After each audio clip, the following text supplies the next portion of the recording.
have many people to recognize today for their contributions to Central and for their outstanding work in our discipline. So please continue to enjoy your lunch.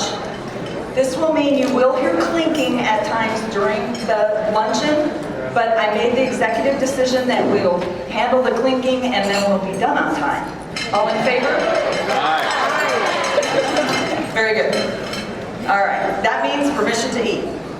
Welcome. First, I'd like to welcome our NCA representatives. If you would please stand to be acknowledged. Justin Danowski, already standing. Jennifer Fletcher, Janetta Sims, and Walida Fifi.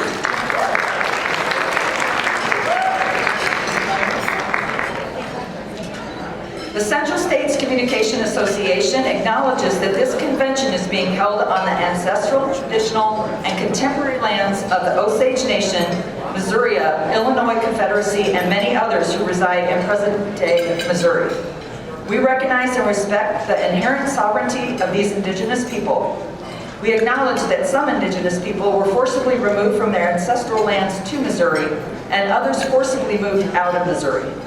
As a scholarly community, we promote the inclusion of the history of indigenous people and the incorporation of contemporary thoughts and actions into your work. This statement is one step by our community of scholars to critically acknowledge the history and continued impact of colonization. This organization simply does not exist without all of the effort by a group of committed and enthusiastic members devoted to the success of CSCA. With the following members, please stand up. All interest group planners.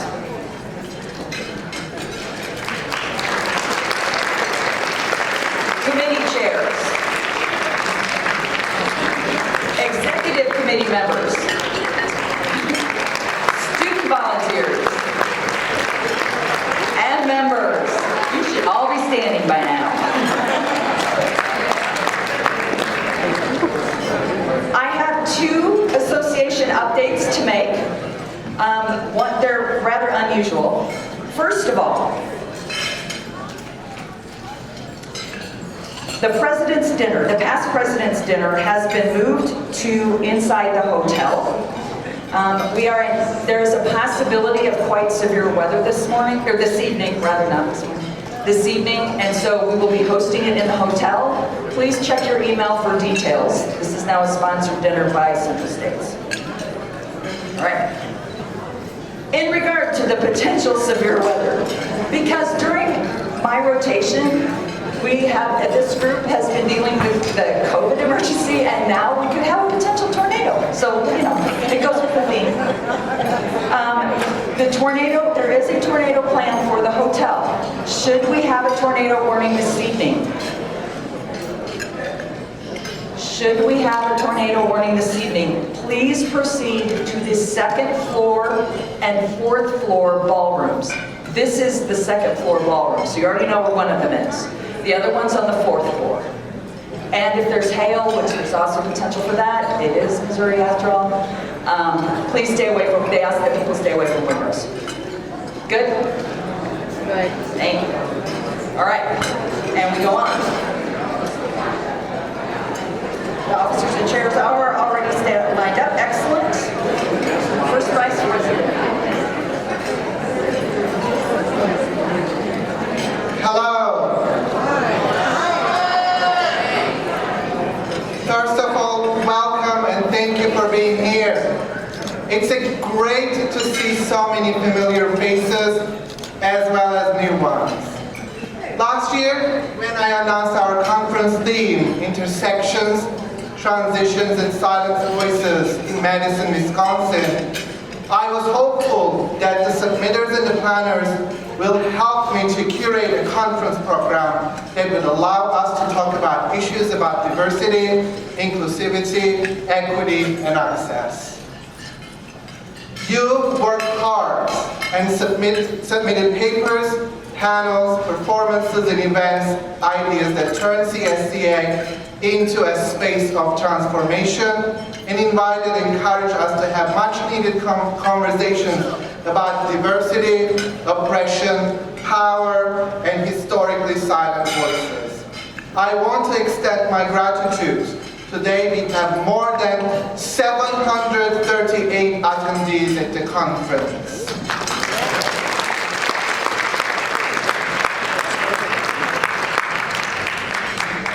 Years ago, I came to know about Central States Communication Association when I worked as an intern for Dr. Roberta Davila, one of our Hall of Fame inductees this year, who was planning the 2003 conference in Omaha.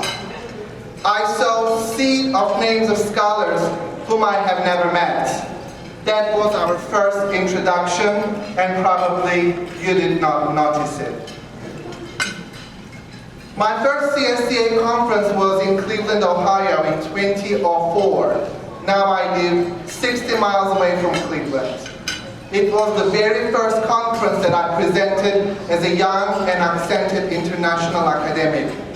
I was scared. I hardly knew anyone, and I looked and you all looked terrifying to me. I was one of the few international students and scholars at the time, and I questioned if I would ever fit in and belong to a conference such as NCA or Central. I attended my good friend Roberta's reception and danced at the Rock and Roll Hall of Fame. Yes, communication scholars are good dancers. We know how to move and make space and make change. But I was also terrified because I realized that I needed a network and mentors to survive.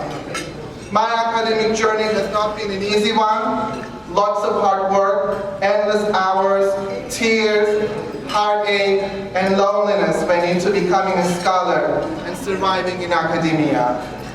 I am sure my experience is not the only one. Several others walked through the line I'm walking right now, and you are probably still walking on it. We are here for you. I am here for you. These words today are not only mine. They are our collective voices to invite to make an organizational cultural change so no one, especially someone like me, accented and queer, will ever feel alone, marginalized, left out, silenced, or terrified.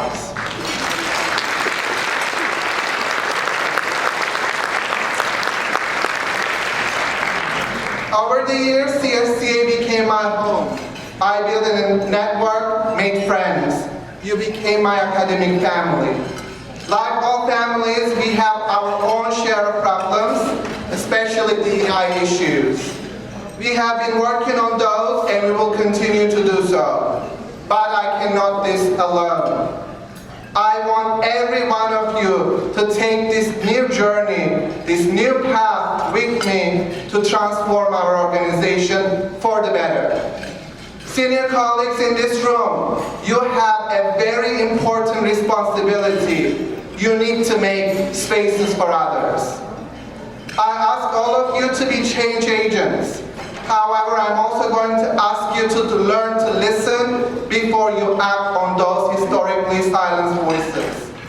Please understand who they are and what they need. They will lead you. Learn to let others direct you to how to make meaningful and lasting change.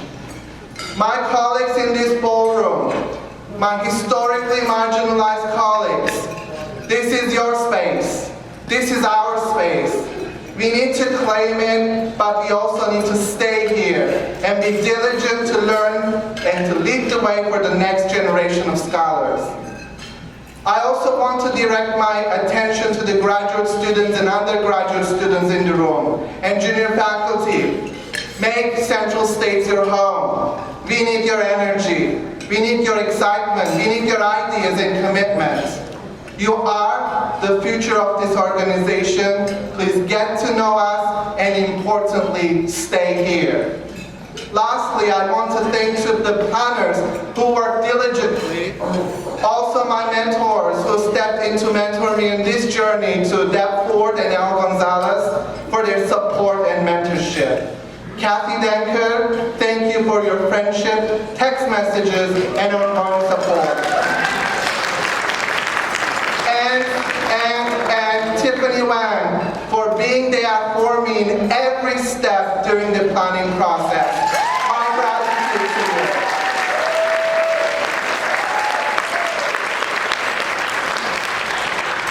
Again, thank you for being here today. Enjoy the rest of the conference, but also please make meaningful changes as you go through the day and the week.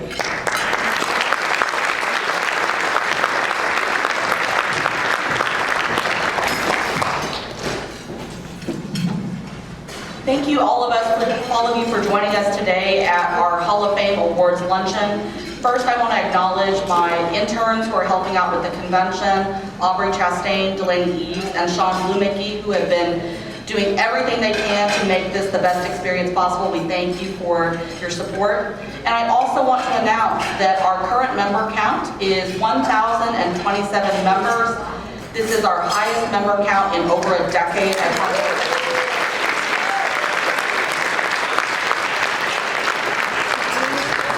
However, we always have room in our community, so if you have friends in your departments at your universities, please encourage them to be a part of Central States. We have some exciting programming coming up this afternoon and on Saturday. This afternoon at 3 p.m. we have our Federation Prize presentation and an Enacting Transformational Change, a conversation with NCA leadership panel, also at 3 p.m. At 4:30, we will have part 2 of our Presidential Spotlight series on leading and leadership. And then this evening, I am so excited that we will be welcoming Dr. Amber Johnson as our Carolyn Calloway Thomas Inclusivity Speaker Series speaker for tonight at 6 p.m. So I'm so excited about that.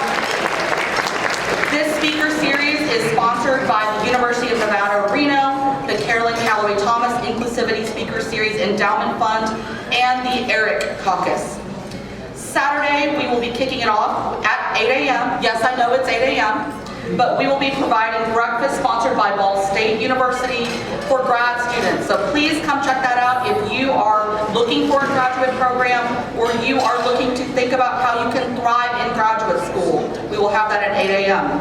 Also Saturday, we will be having sessions 5 through 9 of the Undergraduate Honors Research Conference.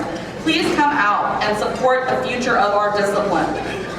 We will also have a graduate school fair at 11:30, and then we will close out the day with our final Presidential Spotlight Series section.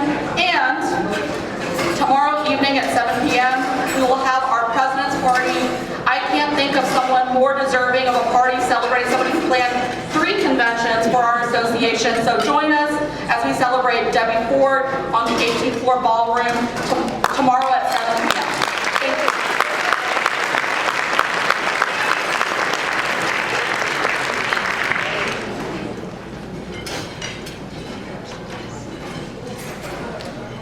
Hello, I'm Witzenheim, Chair of the Finance Committee. The state of our financial health is positive. My report is finished. Revenue's up, but so are expenses, especially in this year's convention site, but we have the reserves to pay for those. Investments are down, of course, but have been steadily recovering since October. Award endowments are earning 4.5% or 4.9% in safely deposited certificates of deposit, and that's more than the 3% that we withdraw from those every year to make awards. And finally, our balance sheet is healthy. Since this is my last report as Chair of the Finance Committee, I want to acknowledge the remarkable work of this committee over the past 3 years. First, they implemented the recommendations of the Ad Hoc Committee and had the bylaws amended to require Executive Committee and Finance Committee oversight of income tax filings and business license renewals. Second, they worked with our financial manager to rebalance our investment portfolio to equalize risk and rewards, which has helped us maintain a relative safe environment structure. Third, they directed that 1/6 of our portfolio be invested in companies that promote and practice social justice. Fourth, they removed the award endowments from the general fund and invested them, as I've mentioned, very safely. And fifth, they carefully and faithfully complied with the new Article 9 oversight requirement at every one of their meetings. Please join me in thanking the current and former members of the Finance Committee, including our tireless so-called ex officio member, Tiffany Wang, for these outstanding accomplishments.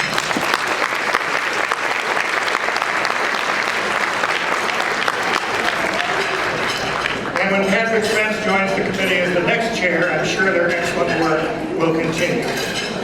In closing, I want to acknowledge the remarkable work in the summer and fall of 2019 of then President Chad McBride, then Executive Director Chad Edwards, and then Finance Committee Chair Jeff Child, our incoming second Vice President. Organizations show their resilience when leaders respond to the unexpected, extend their normal roles and time, and bring their talents to sharp focus on immediate and potentially fatal circumstances.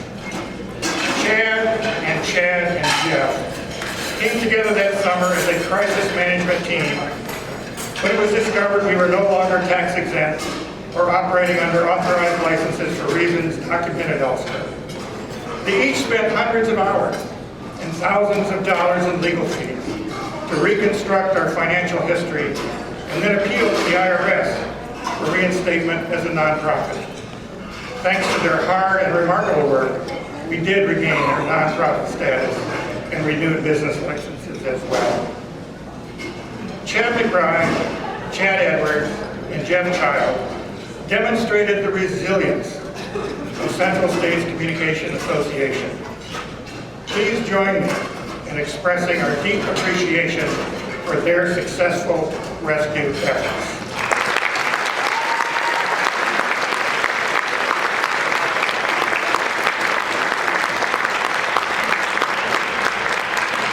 That concludes the report of the Finance Committee.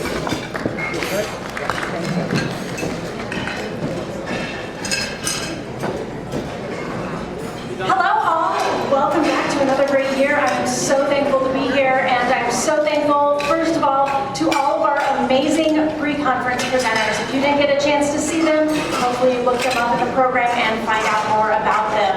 I also want to do a quick thank you to all of the faculty and grad students that have been helping with the Next Leaders Network panels. All of the ideas there and the insights have been beyond value. I cannot imagine doing this conference without you. Also, thank you, Tiffany, Deb, Ahmed, and everyone else for all of your work on this conference. It has been fabulous. So what's next?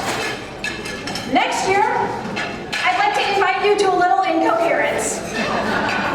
Because what has life been if not a little incoherent? Whether that's messages within our relationships or messages within our organizations that attempt to rewrite history and present things in a way that they aren't actually created. We think about the way that incoherence impacts our lives and our families, our government, our history, the voices that are removed from the narratives to create a space that's not actually reflective of what's happening, not reflective of what's going on. We as scholars think about how we handle issues of truth in an era where truth is a little questionable. So next year, I want you to think about how you can argue, articulate, narrative, perform, and question all of these moments of incoherence. I look forward to your diversity of ideas and bringing us further into more interesting conversations. Thank you.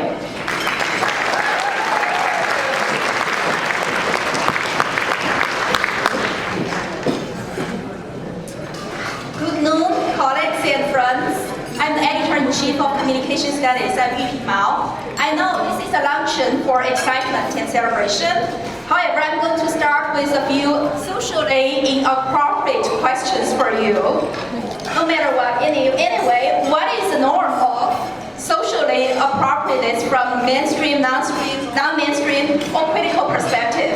So this confusion makes me feel comfortable to ask you some uncomfortable questions in this particular context. So what are the global, local, local crisis you encountered that affected you and society in the past few years? What are the communication strategies you applied to help you to cope with those crises? If you have a scholarly answer, or if you're working on a research to have answers, I would encourage you to submit your scholarly work to the special issue that is coming. So the title is Communication Research on Coping Strategies During Global Crisis. Dr. Roxana Ahmed from State University of New York in Albany and Dr. Perot Jing from Ohio University are the co-editors of the special issue. And the call was out, circulated a few days before the convention, and the official call is on the website. Now you may wonder, why do I submit my work to communication studies? Among the numerous reasons, I'm just going to highlight two. First, in 2022, communication studies achieved 125,422 downloads, which is 51% increase compared to 2019. Second, among articles published in 2022 and the first issue of 2023, about 1/3 of the papers were co-authored by graduate students, and one paper was written solo by a graduate student. So my conclusion is communication studies is a publication medium with increased academic impacts and also nurtures early career scholars. As editor-in-chief, I thank all of the authors and reviewers and editorial board members for your support and contribution. I look forward to work with more of the CSCA members to showcase your scholarly work. Thank you.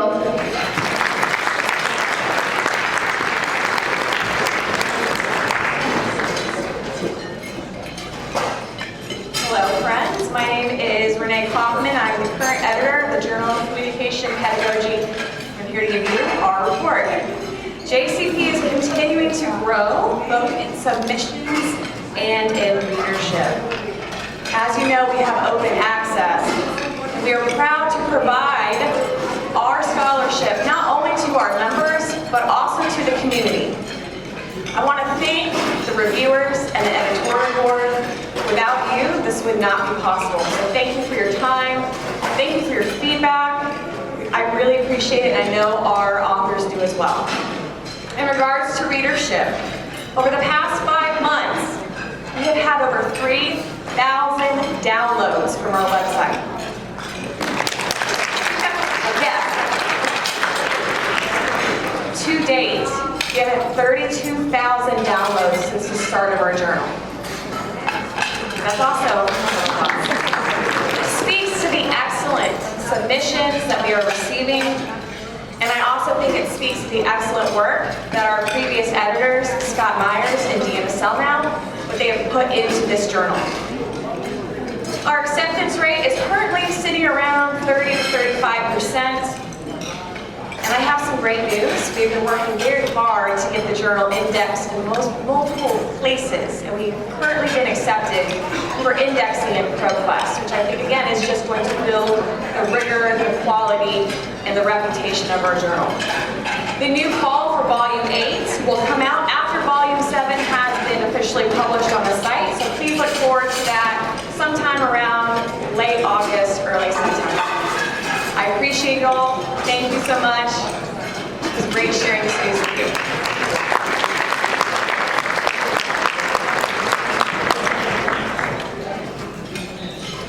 I am Roberta DeVilla Robbins, and I am the inaugural chair of the Equity and Inclusion Standing Committee, otherwise known as EIC.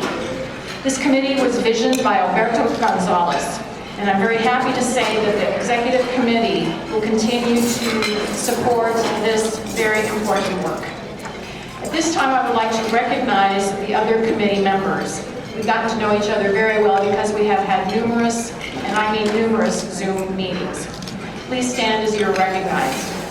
Shweta Srivastava, who is our vice chair. Elizabeth Lozano, whom we saw via Zoom today, and she's in Colombia. Stephanie Raleigh Rodriguez, and Blessing Okafor. Thank you very much.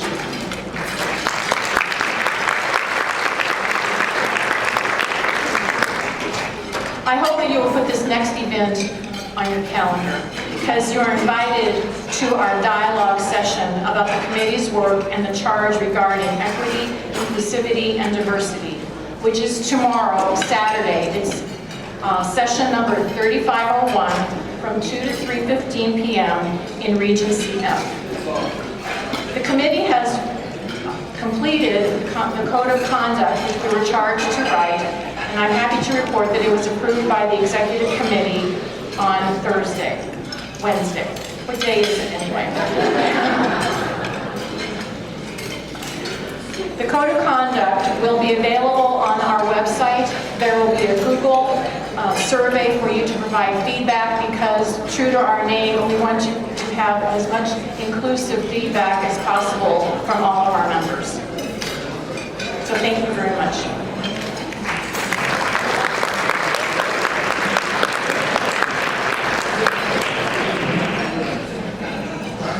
All right, pretend for a second that I am Stacy Ty Williams. I will be delivering her report from the chair of the nominating committee.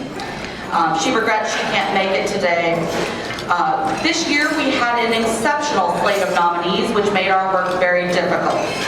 I would like to thank the members of the nominating committee. Please stand as I read your name. Christy Beck, Nurhait Bilgi, Ann Kerber, Erica Kirby, Chad McBride, Stephen Spade, and Tiffany Wang for their service in helping narrow a very strong pool of candidates.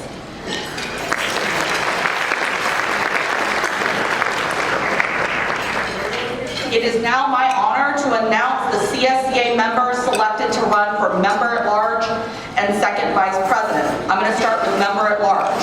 The two members selected for member at large, please stand as I say your name, are Sarah Simons LeBlanc from Purdue University, Fort Wayne.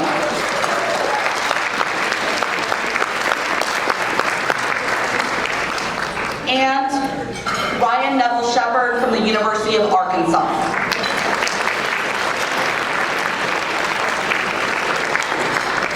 At this time, we will also accept nominations from the floor. Seeing none, the member at large slate is now closed. I encourage you to vote for the member of your choice in our fall election. Now, the members who will be running for second vice president are Joy Daggs of Northwest Missouri State University.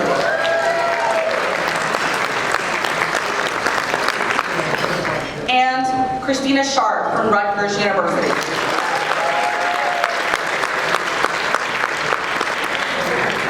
At this time, we will accept nominations from the floor. Seeing none, the second vice president slate is now closed. I encourage you to vote for the candidate of your choice at our fall election. The committee and Central States Communication Association membership thank all of our candidates for your willingness to give your time and talents in service of our association. Thank you.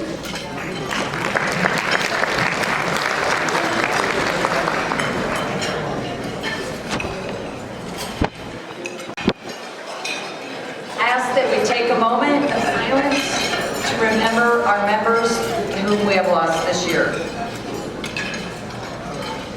Tom Burkholder, University of Nevada, Las Vegas. Dan O'Hare, University of Oklahoma. And William S. Seiler, University of Nebraska, Lincoln.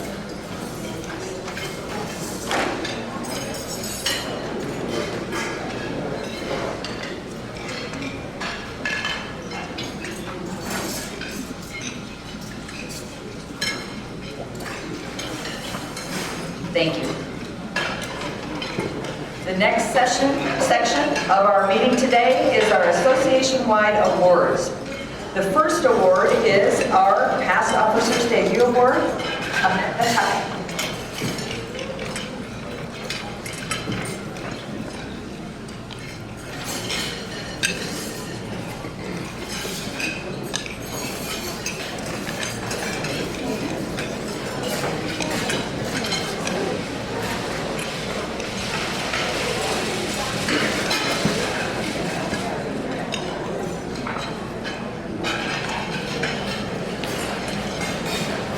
Okay. Sarah Elizabeth Keaton, Past Officers Debut Paper Award is our award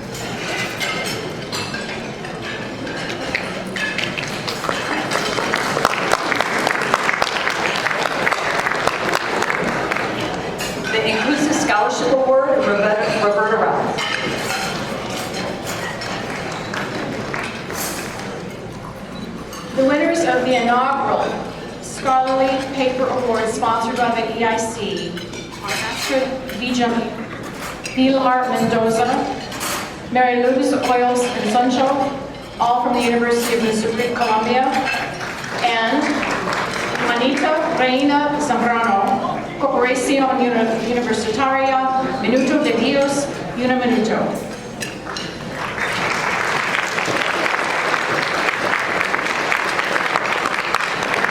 Their paper, La Inclusión Relacional, Understanding Neoliberal Tensions, Relational Opportunities, and Fixed Understandings in Diversity, Equity, and Inclusion, Work in the Global South, was presented yesterday at 8 a.m.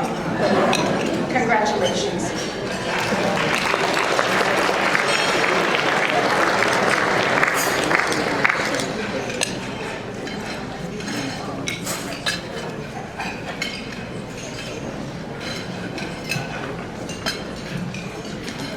Next, we have the President's Undergraduate Honors Research Conference Top Paper Award and the Lambda Pi Eta Award.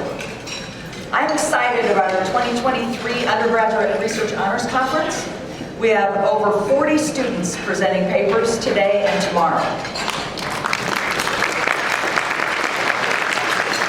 Thank you to them as well as all of the faculty advisors for their support. Thank you to the Undergraduate Honors Research Conference reviewers. Leah Bryant, DePaul University. Marianne Danielson, Creighton University.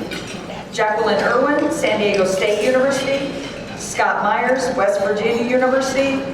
Ryan Neville Shepherd, University of Arkansas. And Jennifer Willis Rivera, University of Wisconsin River Falls. Thank you for your help with this.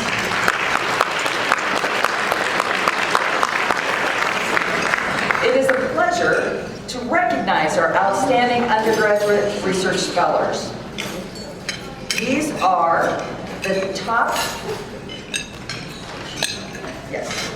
of the top. We have top 4 papers. The top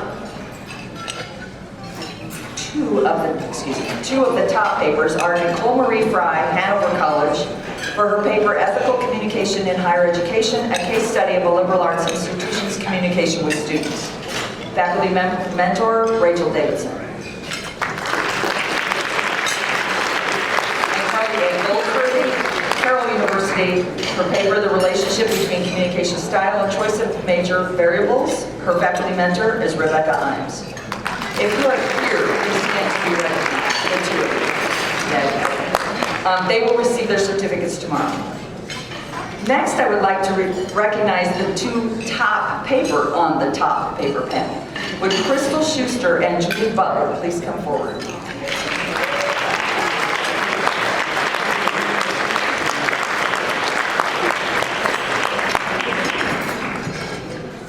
The Undergraduate Honors Research Conference top paper is Crystal Schuster, St. Norbert College. Her paper, Making Family, a qualitative investigation of introducing romantic partners to family members. Faculty mentor, Tony Morgan.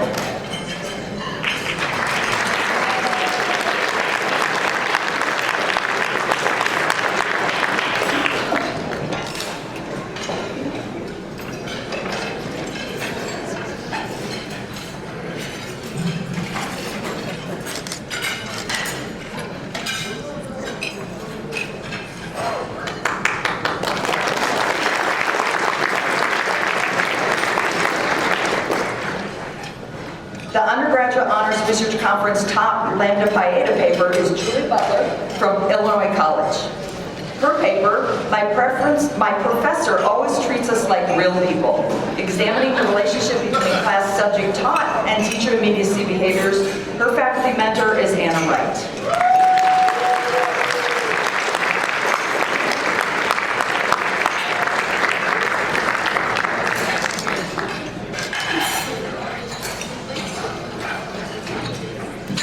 Congratulations to all of you. Next, we have the State Journal and Manuscript Awards. Gail Cole.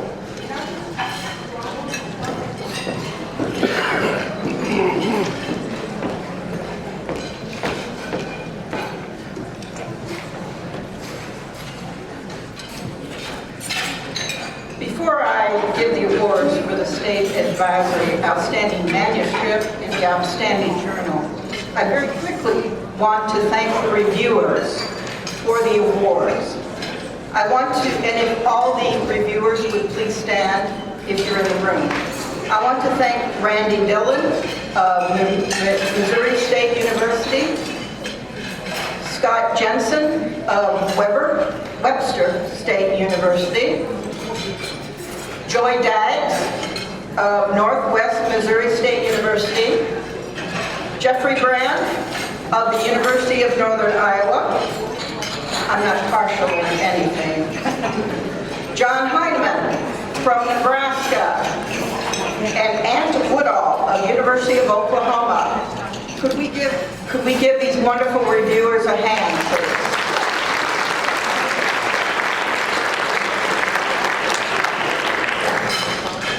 The first award is for Outstanding Manuscript, published in one of our very own Central States journals, from the Iowa State Communication Association, and it's in the 2022 journal. And the award goes to Matt Baker, Rachel Murdoch, and Stacy Ty Williams for their article, "The Working World is a Minefield, Counter Stories of Job Loss." And it was published in the Iowa Journal of Communication. The editor is Christian Majorca. Would you please come up here, you three wonderful writers?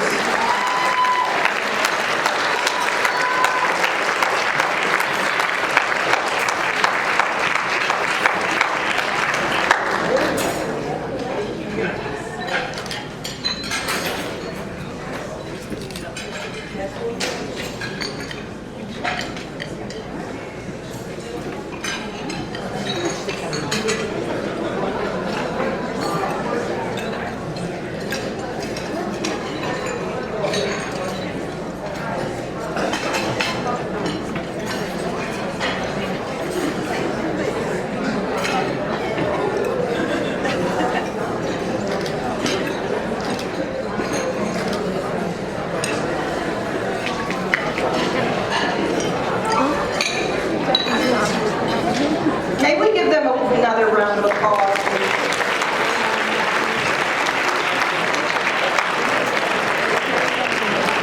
And without further ado, I would like to present the award for Outstanding Journal for 2022.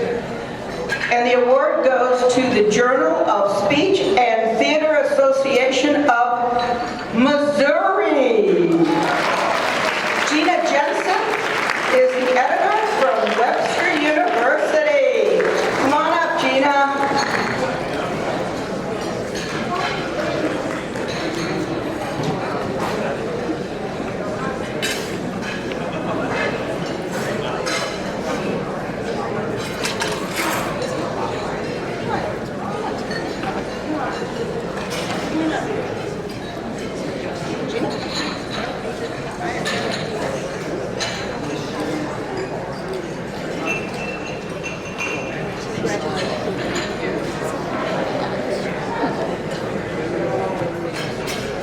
Another round for Gina and her journal.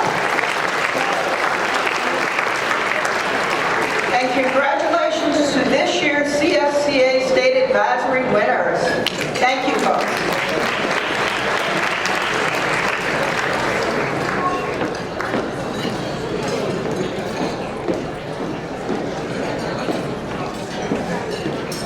Hello, everyone. It's my pleasure, privilege, and honor to present this year's Cooper Awards. The Cooper Award is named after the former president of CSCA, Pamela J. Cooper, and it is given to two students, one for master's, one for doctoral, in teaching excellence. First, I would like to recognize this year's committee, so when I call out your name, please stand up. Our Vice Chair, Justin J. Rudnick from Minnesota State University. Committee members, Anjana Madambi from University of Wisconsin-Milwaukee. Chet L. Nelson, Florida Gulf Coast University, and Yunyang Lee, Central Washington University. I want to thank all of them for agreeing to be on the committee and for diligently helping figure out who are the recipients this year. I would also like to recognize any past recipients. So if we have any past recipients of the award, please stand up.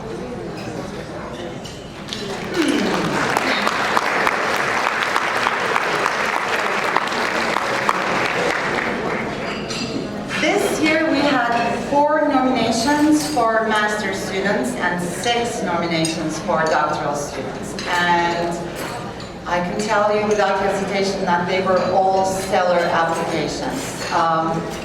Beautiful, beautiful applications, really incredibly competitive nominations, so our job was very difficult. But we would like to recognize 1 master's student and 1 doctoral student for the award. Our master's student is Ismail Cem Addemir from Illinois State University.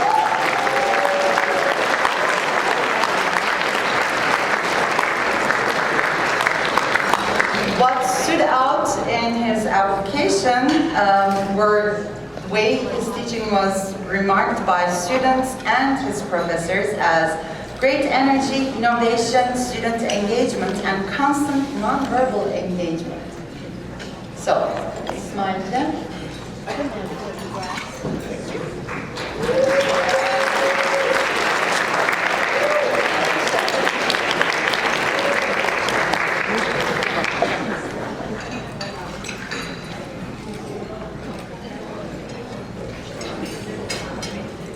And our doctoral recipient.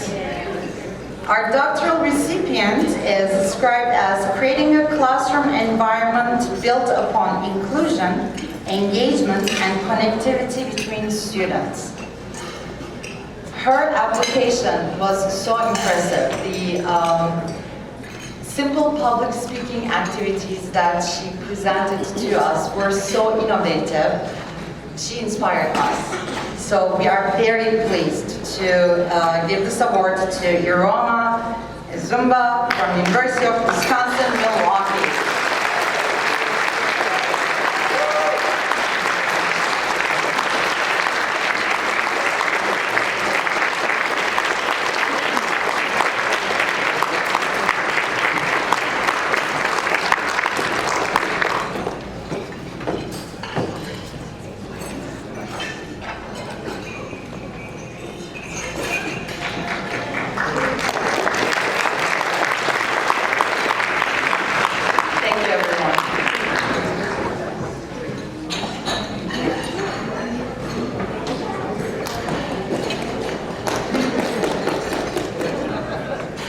Good afternoon. I hope you all are enjoying your airplane chicken. My name, isn't that what it was called on the menu? I was like, what's an airplane chicken? Okay, my name is Leah Bryant. I am at DePaul University in Chicago, and I was the chair for the Federation Prize. And I want to introduce my amazing team. We work together to figure out who should win. So, Etta Matua from St. Cloud State University, if you'd please stand, along with Sakun An from Central Washington University, and Jihan Kim from the University of Central Florida, and Anjana Mundambi from the University of Wisconsin-Milwaukee. Thank you all so much for your service and participating on this committee. It was a pleasure working with all of you. So I want to take a moment and have all of the past winners of the Federation Prize please stand so we can acknowledge their past awardship. Oh, amazing. And immediately after this luncheon, we will have the Federation Prize panel that I was on this committee when we awarded it. It's so cool. They bought a robot with the money, a robot cat. And so it's called Communication-Based Examination of the Influence of Zoomorphic Robots on Stress and Well-Being in Post-Traumatic Brain Injury Relationships. And the winners of that award were Brian Abenshine, Chad Edwards, and Autumn Edwards, all from Western Michigan University. If you all are here,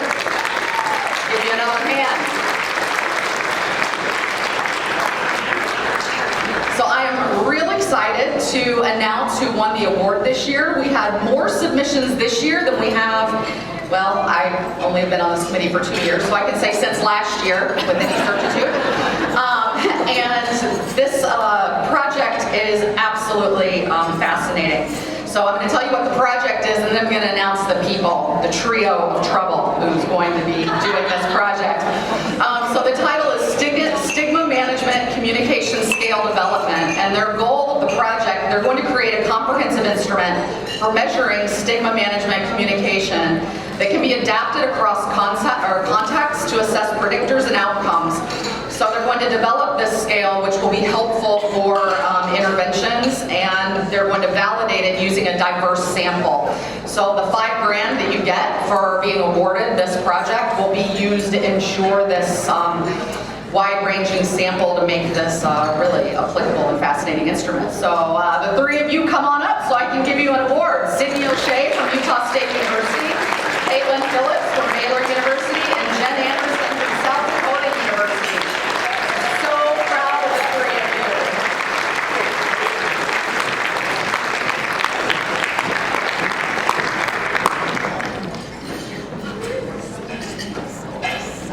Oh, I gotta hug all three of you. So excited. The project is fantastic. Fantastic. Oh my gosh, I need bigger arms to get them around all of you. Wait, go where you want to go. Thank you.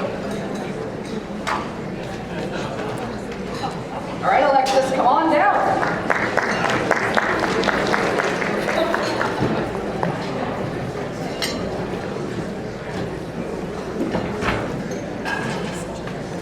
Okay, I'm not really funny. I focus on death and dying, so that's not really something to joke about. So, to lighten the mood, I am so pleased to be pronouncing the Pearson and Nelson Award this year. So my name is Dr. Alexis Johnson.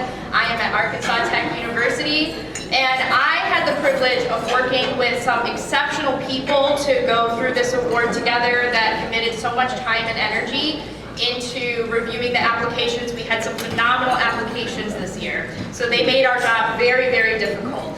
Dr. Sandy Pensano-Conway, Dr. Caitlin Phillips, Dr. Becky DeGrief, and Dr. Malcolm Jason, if you could stand and be recognized for your service.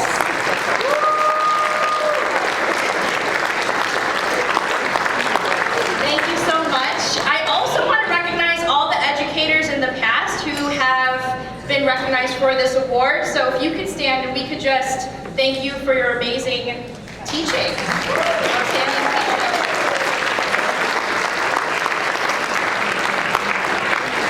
Thank you so much. So the Pearson and Nelson Outstanding New Teacher Award is given to recognize individuals that are early in their professional career who are showing distinction as educators and teachers. And I'm very, very delighted to announce this year's Pearson and Nelson Award recipient is Dr. Dakota Horn. So Dr. Horn is a tenure-track instructor and the director of Basic Communication course in the Department of Communication at Bradley University, and he is in his 5th year serving this role. He motivates excitement and learning and creates comfortable and safe learning environments for his students, which is so important in today's day and age.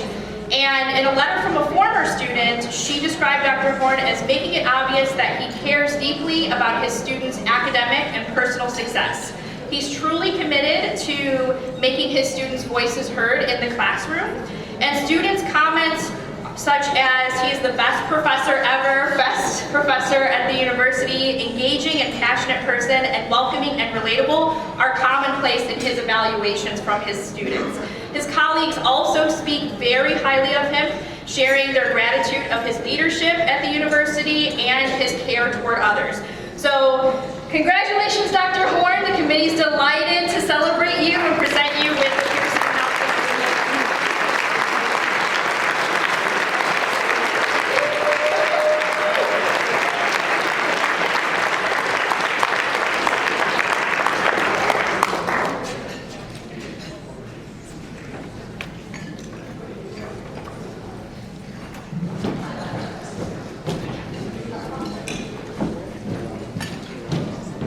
I'm Ryan Neville Shepherd from the University of Arkansas. As the chair for this year's committee for the Communication Studies Article of the Year Award, I'd like to start by recognizing the members of our committee who are so gracious with their time.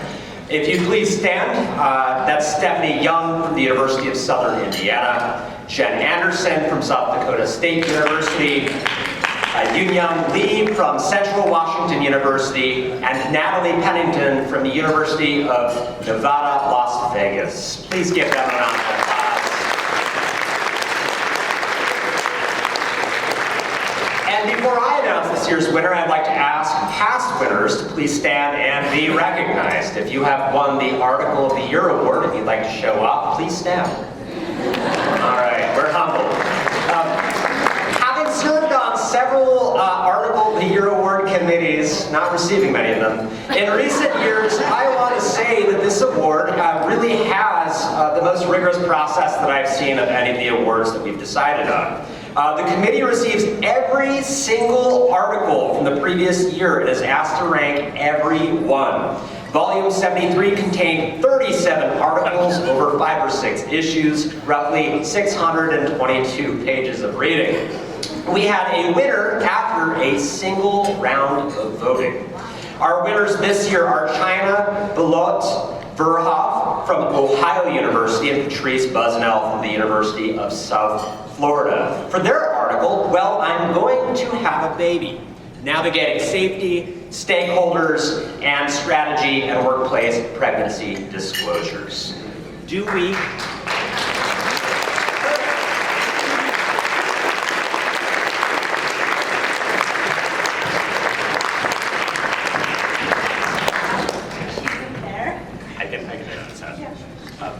I do want to say a bit about the articles. I know you're dying to know more.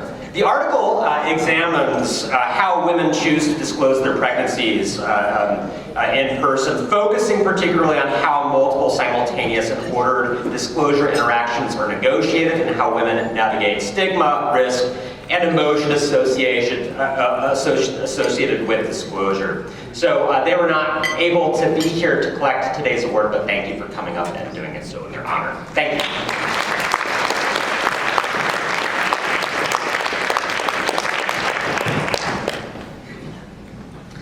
Hi, I'm Deanna Fassett, and so I'm not Maggie Mapes, but I'm going to do my best to channel her today. I have the pleasure of introducing the recipient of the Journal of Communication Pedagogy Outstanding Article Award. But before I do, I'd like to thank the folks who served in review of the manuscripts this year. That includes Maggie Mapes, Scott Myers, Shannon Van Horn, and Caroline Waldbusser. Can we give a round of applause to those folks? Thank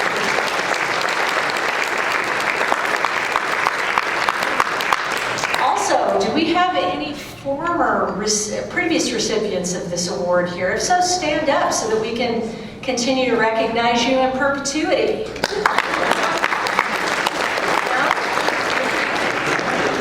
No, that's okay. All right, the Journal of Communication. This is the first time. It's the first This is the very first time? Oh, well then let's applaud that. You can see I'm not channeling Maggie very well, but next year when you see me again, I'll be a little more caught up. Okay, the Journal of Communication Pedagogy Article of the Year Award recognizes one outstanding manuscript published in the journal in the 2022 calendar year. This year, the committee reviewed 12 articles, and the quality of the work made this a challenging decision to make. The author of this year's winning manuscript critically reflects on how we design and assess our introductory courses in the communication discipline. In Sounds About White, Critiquing the NCA Standards for Public Speaking Competency, Dr. Adam Key analyzes NCA's public speaking competency standards, revealing the deep roots of whiteness and white privilege that inform our pedagogical practices. It gives me great joy to be here to recognize this year's recipient. Please join me in welcoming Adam Key.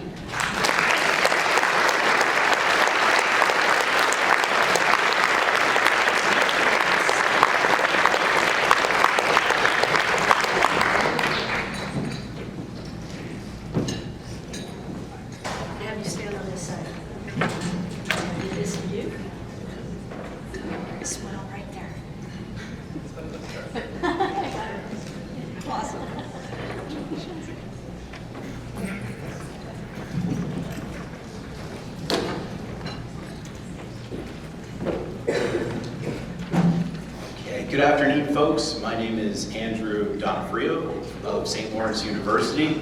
I'm excited to be here today to present the Warren Mentorship Award.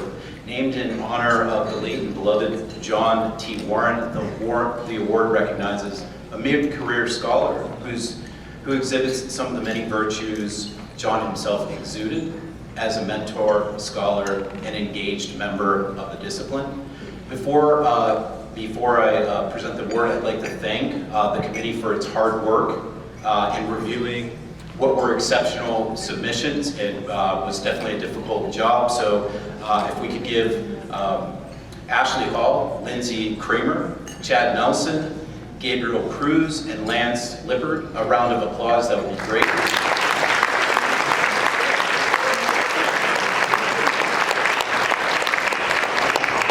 Thank you so much. Now I would like to offer an opportunity to ask past award winners of the Warren Mentorship Award to stand, wave, or designate themselves as they would like.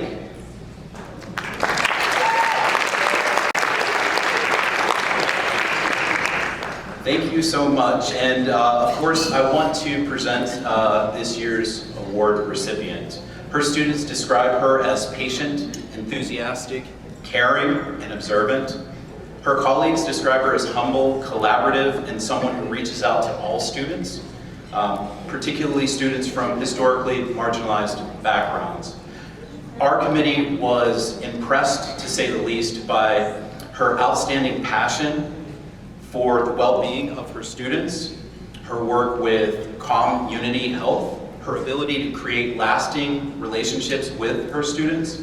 Her work reflects that of John Warren and its ongoing focus on building a sense of community through inclusive and equitable practices. We could not be more excited and thrilled to present this year's John T. Warren Mentorship Award winner, Dr. Maria Venegas of Rutgers.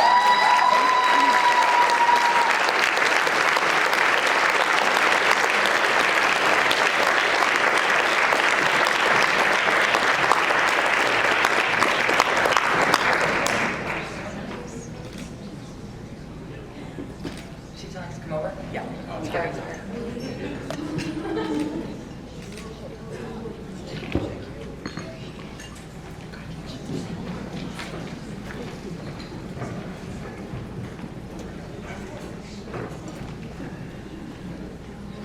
Hello, my name is Kyle. I'm from the University of Northern Iowa. My first promise here is to never give you up, never let you down, I am honored to be a part of and lead the committee for the Jack K Award. The Jack K Award awards for community engagement and applied communication scholarship, recognizing an individual who has achieved notable records of success in applying their work to confront issues of social justice, inequality, intolerance, and prejudice. Before I go on, I'd like to start off by having those who have won this award in the past please stand up at this time or wave or let us know that you're awesome.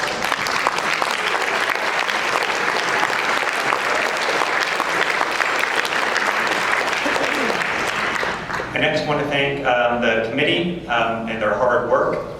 Seal Kuman, Lindsay Kramer, Anjana Badambi, and Kalia Wright, and also my co-chair, or my vice chair, Tony Adams. Could you please give them a round of applause?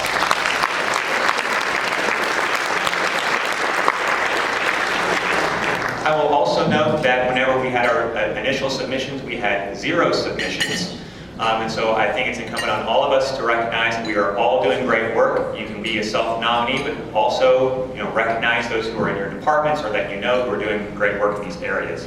We ended up having 3 nominees after an extended call. I'm happy to say that all of them were nominated by someone else, which is awesome. In talking about our award winner today, I'd like to note that Amy Aldridge Sanford grew up in rural Oklahoma. She's went to Iowa to get her doctorate, but then came back and taught at Northeastern State University, her alma mater, where she met many of the students who came from backgrounds just like her. She then moved on to work at Texas A&M Corpus Christi and Middle Tennessee State University. And in all these places, there have been dozens of students, teachers, and administrators who she has empowered and who have gone on to do great things in and beyond our discipline. And her work has been felt for generations to come. She is one of her most notable achievements in this area right now has been the second edition of her book, From Thought to Action, Developing a Social Justice Orientation. The work that she's been doing in this area has been noted by one of our people. Since receiving her PhD, Amy has focused on activism in all aspects of her teaching, service, and research. She's focused on identifying the needs of underrepresented communities, especially youth.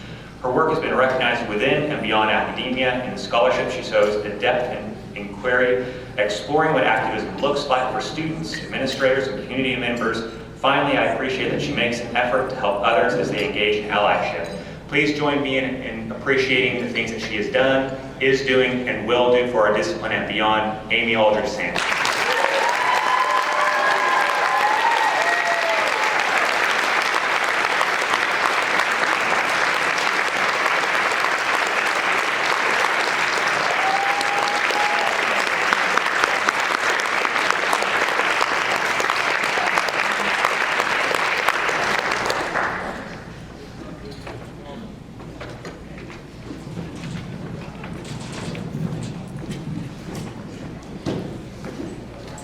All right, I have the honor to be able to recognize several of our outstanding members who have volunteered their time in special service to the association. You've met many of them just now, and we'll be welcoming a few more up to the stage.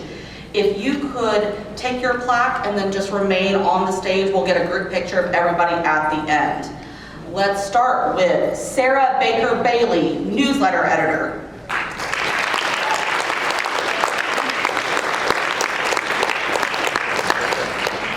Nurhai Bilgi, Cooper Award Committee Chair.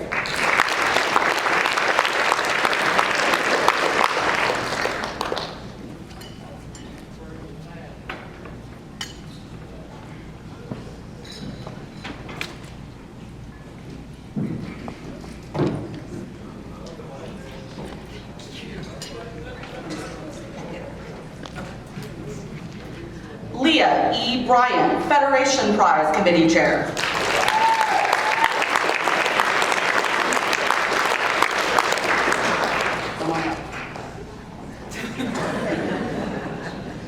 I'm making an executive decision. She's coming on up.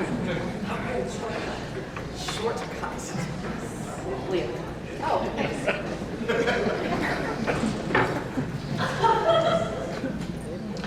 Andrew R. D'Onofrio, Warren Award Committee Chair.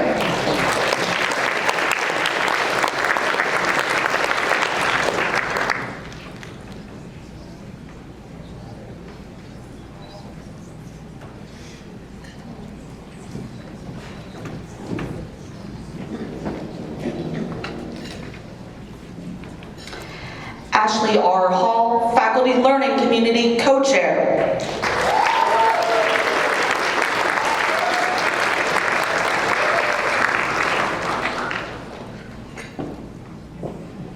Alexis Johnson, Pearson and Nelson Award Committee Chair.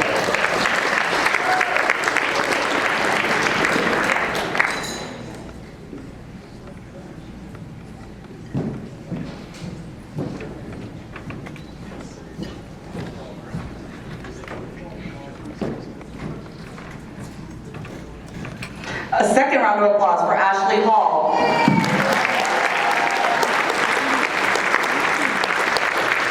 Scott Jensen, Local Arrangements Chair.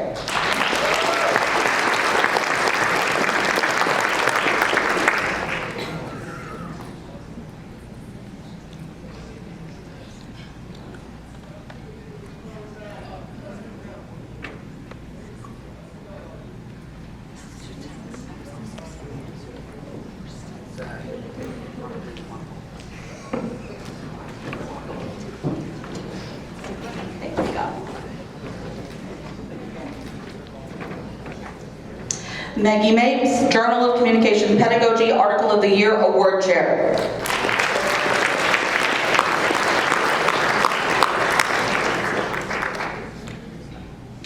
Ryan Neville-Shepherd, Communication Studies Article of the Year Award Chair.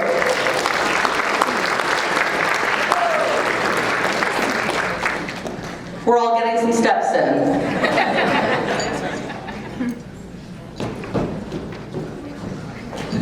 Thank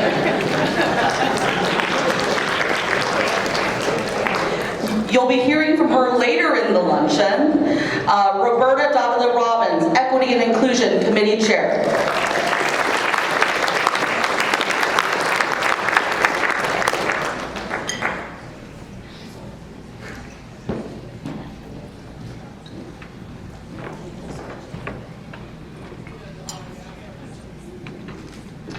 C. Kyle Ruddick, K Award Committee Chair. Come on back.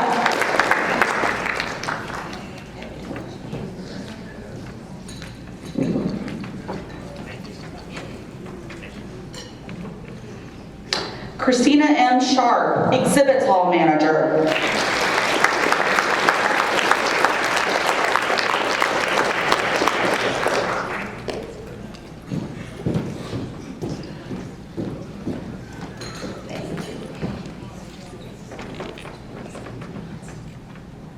Patrick Spence, Journal Manager.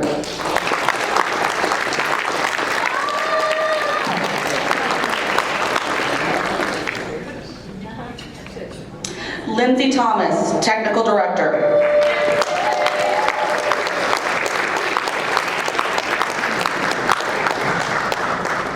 Tiffany, tell them what you ordered. Also, in a breaking news, we will have adapters coming for the projectors today. Because apparently we are not using VGA anymore. I'm sorry, but Ben and Henry, they do the real work back there. And a shout out for Ben and Henry out there.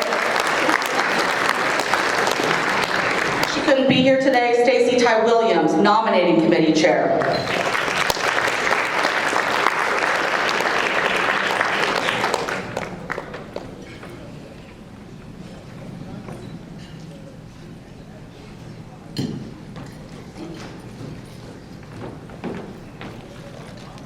And last but not least, Kalia O'Wright, Faculty Learning Committee Co-Chair.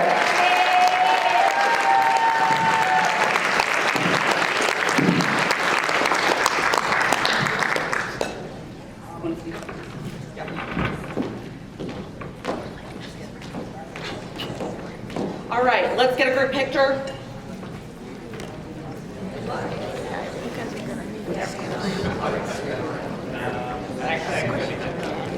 Come on up.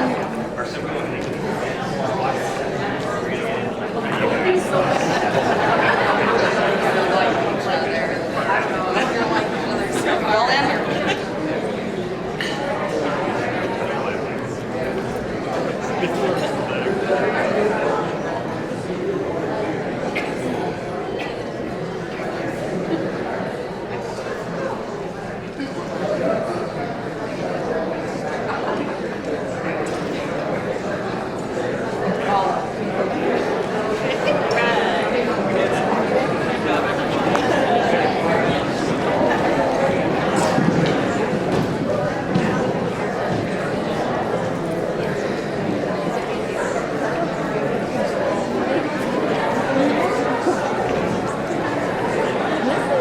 All right, we are continuing on with recognizing some of our executive committee officers. So up first, I promised her this day would come where she would get to past president. I want to recognize Deb Ford, President.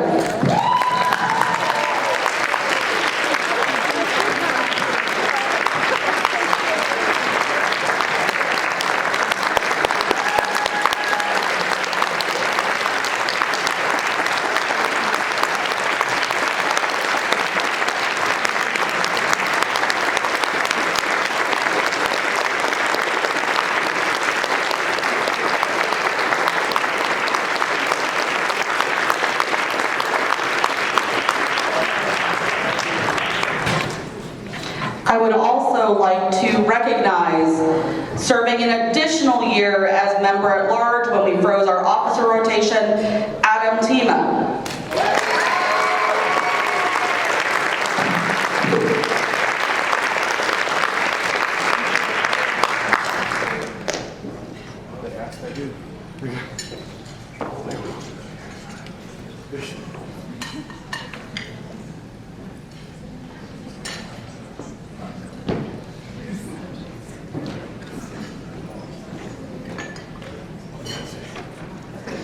It's so dainty.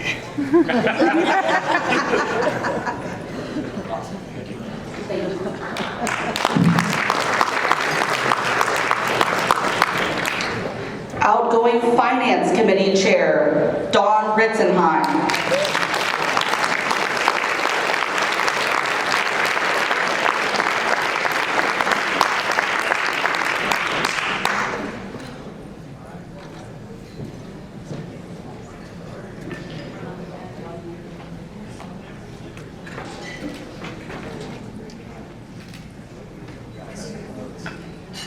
Come in this way.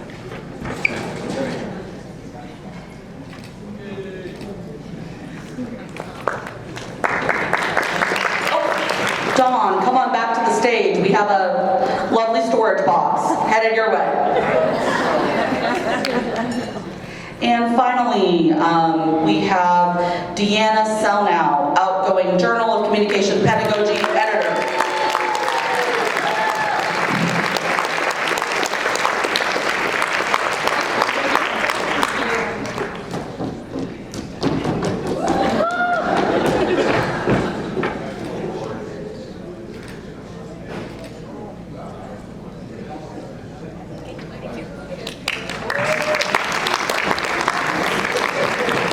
And we have another to-go box headed your way. I am all about having things make it safely home, unscratched and undamaged. All right, another round of applause for our outstanding people who've given so much to our association. All right, I'm going to turn the floor back over to Deb Ford for what you have all been waiting for, our Hall of Fame awards.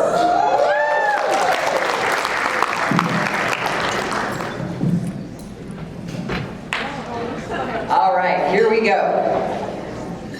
First of all, I would like to ask those who are past recipients of our Hall of Fame awards to please stand and be recognized.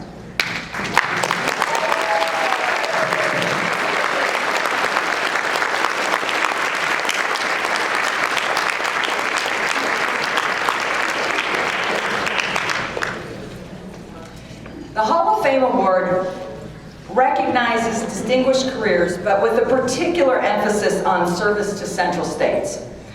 As I went through to prepare my remarks today, I found that the voices most important and relevant to these awards are from their nominators. So the words I'm using I've selected from the various nomination letters.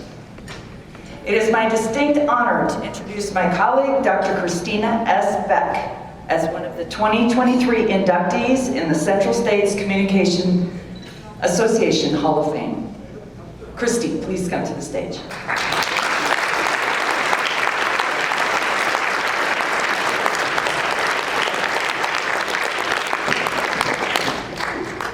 As one of her nominees noted, Christy not only meets the listed criteria, but she embodies it. Here are highlights of her accomplishments as best described by her nominators. For more than 2 decades, Dr. Beck has been an active member of the association and has contributed significantly to its service mission. Since 2000, she has served as a member of the nominating committee, twice a member of the finance committee, the chair of the Hall of Fame committee, a member of the inclusivity and diversity committee, and a member of the economic issues and higher education task force committee.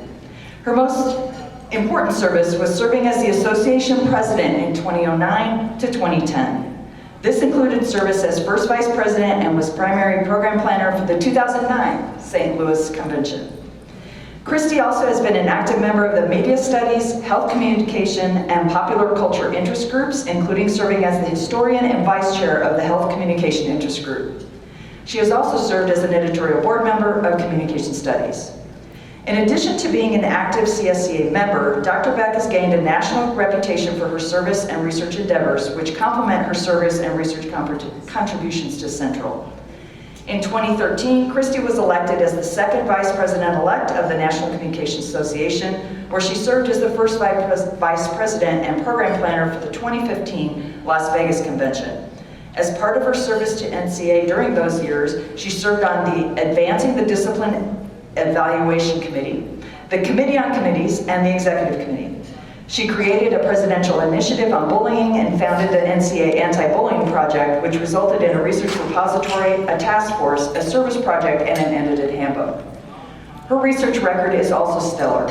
Christy has sole authored 1 book, co-authored 2 additional books, and edited 2 books and 1 handbook. Of these 6 books, 5 have been recognized as either an outstanding or distinguished book from a scholarly organization. Christy also has written co-authored 8 book chapters, 5 section or editor introductions, and many journal articles published in state, regional, and national disciplinary or interdisciplinary journals. She also has served as the editor of Communication Yearbook for volumes 30 through 33, which is 2005 to 2008. Christy is also an exemplary instructor who is committed to her students' education and ultimately their success beyond the classroom. At Ohio University, where she is a full professor, she has participated in a number of activities, including serving as her school's graduate coordinator, Lambda Pi Eta advisor, and member of several committees, such as curriculum and assessment.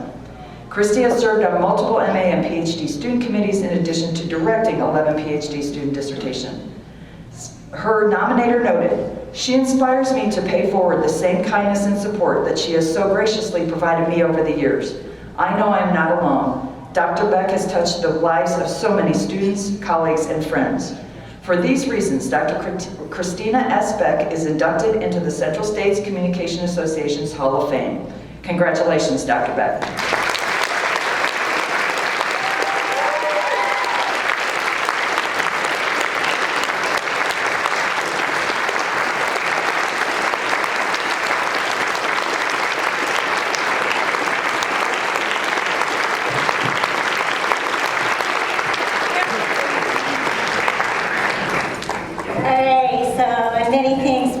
Vertically challenged, so I get the step stool. Thank you all so much for this incredible honor. I am so grateful to those who nominated me, as well as to those, and grateful to join the amazing scholars who are being inducted along with me today, as well as those who have already been inducted in prior years. Many of them, their kindness has just enriched my life over the years, and I'm grateful. Indeed, as I think about how I even started down this path toward a career as a communications scholar, it really kind of all started with a wonderful act of kindness. I was in the 8th grade, and I was sitting in the hallway of the middle school, sobbing, like serious ugly tears, right? Mrs. Harvett, an English teacher at the school, stopped and asked if I was okay. No, I cried. I didn't make the cheerleading team. And she looked at me and she knelt down and she talked to me for a few minutes, eventually convincing me that I could use this disappointment to try something new. She invited me to work with her on a speech for the Optimist Speech Contest, and I did. Over the next 4 years, Mrs. Harvett spent many a weekend afternoon working with me on speeches for various contests, inspiring me to be on the speech team while I was in high school, even during the 2 years when I was a varsity cheerleader. Mrs. Harvett could have glanced sideways at a crying teenager and kept right on walking, but she didn't. And that choice literally changed my life, setting the stage for me to one day compete on the Ball State University forensics team. As I look back on my career, there are so many times when people could have just kept on walking, but instead took the time to help and encourage me. Of course, those people include my forensics coaches, my teachers, my doctoral committee at the University of Oklahoma. However, I also remember so many of you sitting in this room right now who shaped who I am because of your kindness. I know that time is short, so I'm just going to spotlight one very memorable act of kindness by a past CSCA officer and Hall of Fame member to a newer one. As many of you know, 14 years ago, right here in St. Louis, I got to be the primary program planner for CSCA. 4 weeks before the convention, our family got the news that we had anxiously been awaiting. We could finally go to Kunming, China and pick up our beautiful baby girl. We learned that we would leave on March 18th, just under 2 weeks before the start of my convention. On March 31st, yes, this is the anniversary, on March 31st, 2009, we flew from Beijing, China to Chicago. Ellie Kate became a United States citizen. We got on another plane and flew straight to St. Louis for the convention. Ellie Kate spent her very first night in the United States of America in the Millennium Hotel for the 2009 CSCA convention. Well, so while Ellie Kate and big sisters Brady, Chelsea, and Emmy and their dad all slept in, on April 1st, I got up the first morning of the convention, drank a lot of Diet Coke to get through the jet lag. Now, I also have a confession to make. Even though I felt very prepared for the convention, I felt incredibly nervous and self-conscious about my situation. I was trying to be a brand new mom to Ellie Kate, I was trying to run a convention, and I was trying to stay awake all at the same time. I kind of wondered what others might really be thinking about my situation. So I got my answer the next morning. Bright and early, I walked into the concierge level breakfast space with the girls, and I looked ahead, and I saw none other than Judy Trent. Now, I don't know why, but up until that point, I had kind of been intimidated by Dr. Trent. And so you know, right? So I had only met her briefly once in passing. I was fairly confident she wouldn't remember who I was. I certainly didn't know what she was going to think about me and the girls invading the breakfast space. So swallowing hard, I decided to just go up to her, pushing the stroller in front of me. So something like this, hi, Dr. Trent. I think we met briefly before. I'm Christy Beck, and I kind of planned this year's convention, and this is Ellie Kate, and she just came home from China. Judy didn't miss a beat. She responded with, of course I remember you. It's been a good convention. She then reached into the stroller and took Ellie Kate's hand and welcomed her to the Central States Communications Center. Yeah, good job for Judy. Judy smiled the biggest smile and said, Ellie Kate, you are our CSCA baby. And from that moment on, whenever I saw Judy, she asked immediately about our baby. That moment meant the world to me. Judy could have nodded and kept right on walking, but her reassuring response restored my confidence. I cherish that memory, as I cherish so many others. Brief exchanges and long conversations, chats over meals, 8 a.m. panels, talks in the hallway. Here at CSCA, we are people who do not just keep on walking.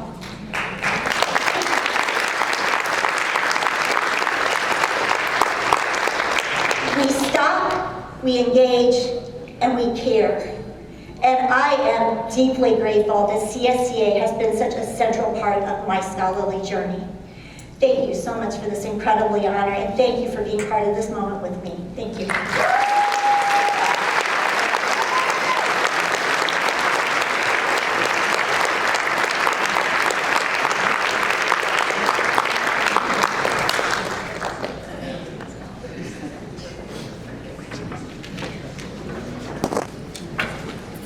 2023 Central States Communication Association Hall of Fame inductee is Dr. Alberto Gonzalez.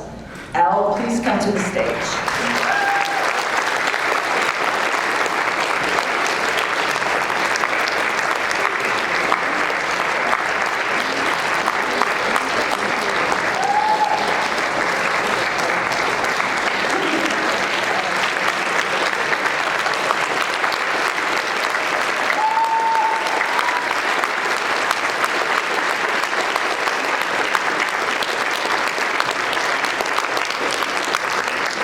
Dr. Gonzalez has been participating in CSCA conferences for over 40 years.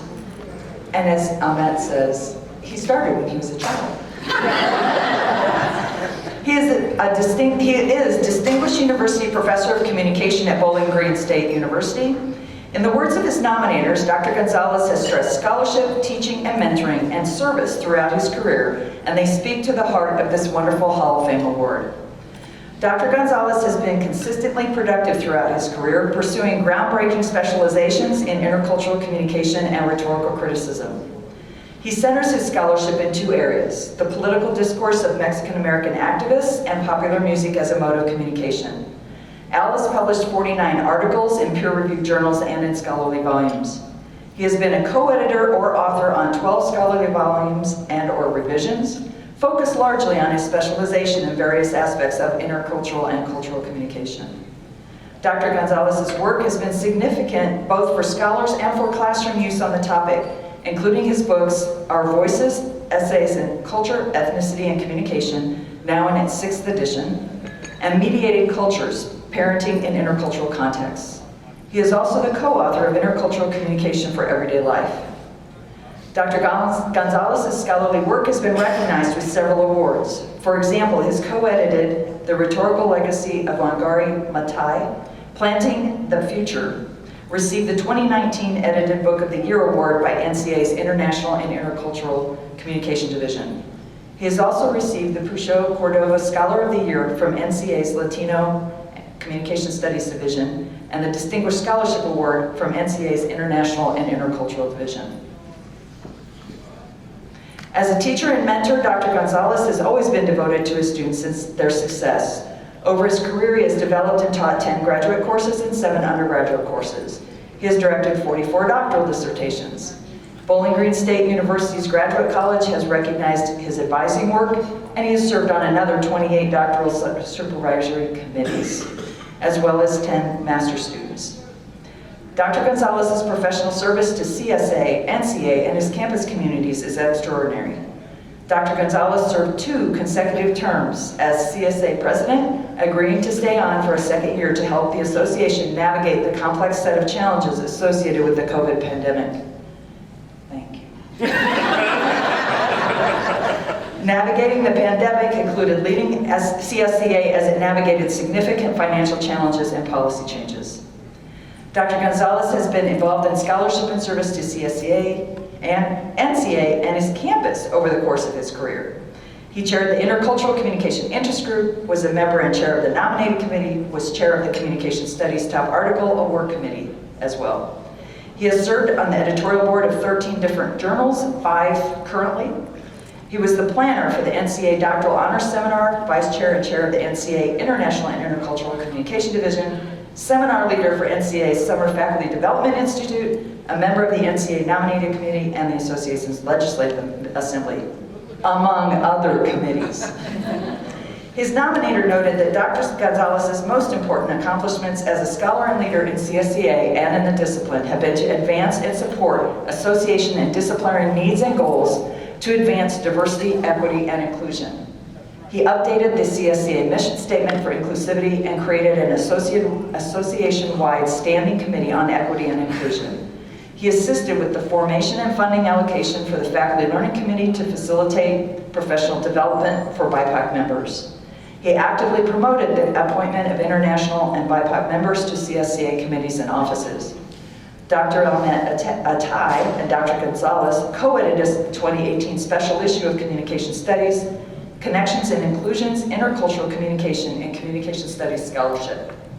He has also undertaken DEI-related service roles at NCA, including chair of the La Raza Caucus and a member of NCA's Racial and Ethnic Diversity Advisory Committee. As a scholar, mentor, teacher, and in his service, Dr. Alberto Gonzalez has made a difference to CSCA, NCA, the discipline, and in the lives of students. One of his nominators noted, "I can say without hesitation that Dr. Alberto Gonzalez is the real deal." A dedicated teacher scholar unceasingly devoted to the association and its members, past, present, and future. For all of these reasons and more, we induct Dr. Alberto Gonzalez into the Central States Communication Association Hall of Fame. Congratulations.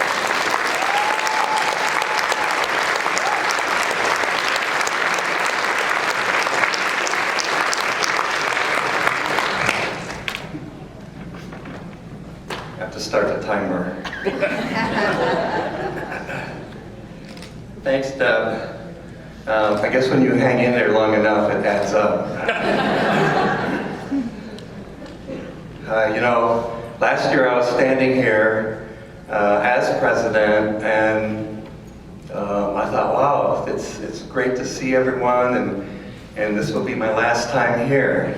And here I am again, and it's wonderful to see you all, and I hope you're having a great convention. Just want to thank the executive committee and all the folks that were involved in the nomination. I also want to thank Bowling Green State University and everyone here who's from Bowling Green State University. You're my base, you're my foundation, and you're my inspiration for continuing to do a lot of the things that I've been involved in. It is true that I first came to Central States Communication Association back in 1985, and that's when CDs were new. And that was the first Live Aid, the first Farm Aid, and back then I could do 40-mile bike rides, which I don't do anymore.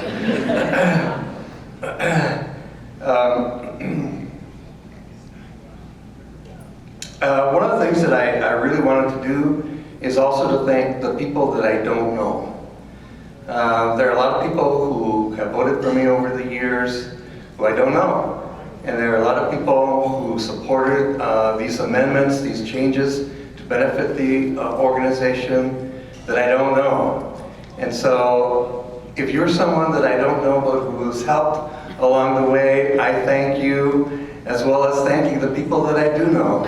One of the best things that someone said in Madison was, I was walking in a hallway and someone said, you don't know me, but I feel like you see me. And that was one of the best compliments that I've received. So for all of those people that I don't know, but who have sailed me on this journey of change, I really appreciate your help. I also want you to know that for every accolade, for every award that we get, there are tons of nights of self-doubt, self-punishment, wondering what's going to happen next. These things don't happen easily. And so if you are having doubts, if you are having struggles, you're not alone, and you can feel free to be able to talk to us about that, because these things aren't easy to do, and they're rewarding when they're done, but there are plenty of times when we just don't know if it's going to get done. And so I just wanted to thank everyone for all the support over the years, and I'm going to keep on coming to Central States. This is not the end. There's still a long way to go. Thank you very much.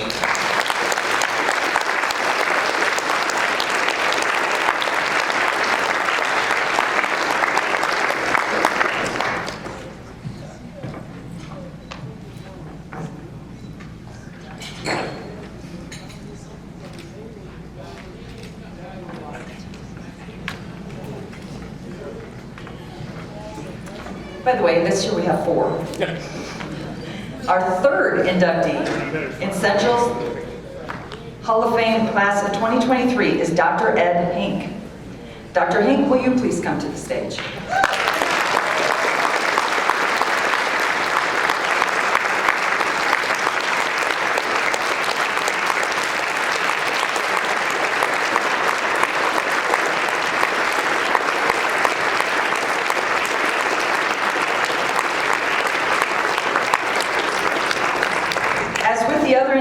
I will rely upon the words of his nominators. Dr. Hink has served as a faculty member and longtime member of Central States since 1988. Over the course of his long career, Dr. Hink has focused on debate in politics, in academic competition, and more fundamentally as a method of critical analysis and empowerment. Dr. Hink's commitment to debate as a form of empowerment is so strong that he has extended his coaching and teaching to one of the populations most in need of critical thinking and hope for a better future: inmates in prisons. In what follows, I will describe in more detail how Dr. Hink's entire career has been oriented on revealing how debate can function in politics and in life as a method of reasoned decision-making. Among his service activities, Dr. Hink served as the Director of Forensics at Central Michigan University for a quarter of a century, from 1988 through 2013. He served as chair of the District 5 Committee for the National Debate Tournament, as well as a member of National Debate Tournament committees. He also served as a member of the National Forensic Association's Lincoln Douglas Debate Committee from 1993 to 1998, as well as chair of the Argumentation and Forensics Intergroup of Central States and president of the Great Lakes Debate Association. His work has been recognized by several significant awards, including Outstanding Contributions to Argumentation and Forensics from Central States, the Golden Gavel Award from Pi Kappa Delta, the John Shields Award for Outstanding Contributions to Pi Kappa Delta, the National Forensic Association's Eddie Myers Distinguished Service Award, and the E.R. Nichols Forensic Educator Award. Former debaters and assistant coaches who work with him strongly praise his work as a forensic educator and coach. For example, one student who debated for and then coached with Dr. Hink wrote, "He can lead students to their own eureka moments with gentle but insistent guidance and create teachable moments to stay with them for years to come." Ed has directed 27 graduate theses as well as undergraduate honors theses. As an advisor, Dr. Hink involved the students in Central States, taking them to panels or business meetings and helping them submit proposals of their own. One former student explained that Ed Hink is the reason I am now a lifetime member of Central. Dr. Hink's mentorship is the reason I am a communication professor. Dr. Hink is the author of co-author of 2 books on presidential debates and edited a 2-volume exploration of presidential debates. He has authored or co-authored 16 journal articles or book chapters on debates and published 11 essays on various aspects of debate pedagogy, as well as 2 essays on debate and argumentation training in prisons. Dr. Hink has used his work on argumentation and debate as a method of critical thinking training and empowerment in prisons.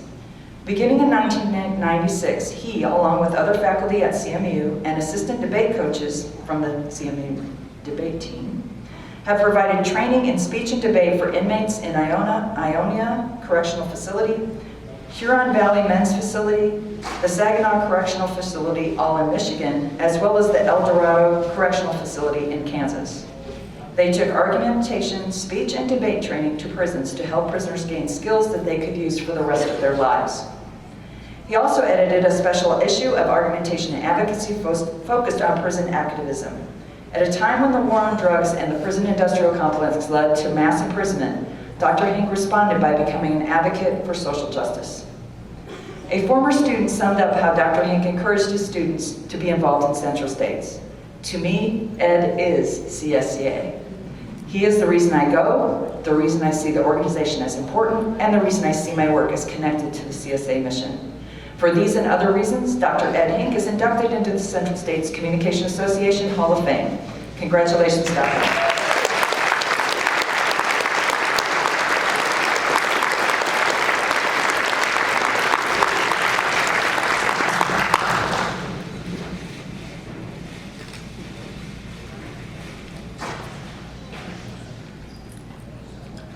It's a long way from Fresno, California to this moment.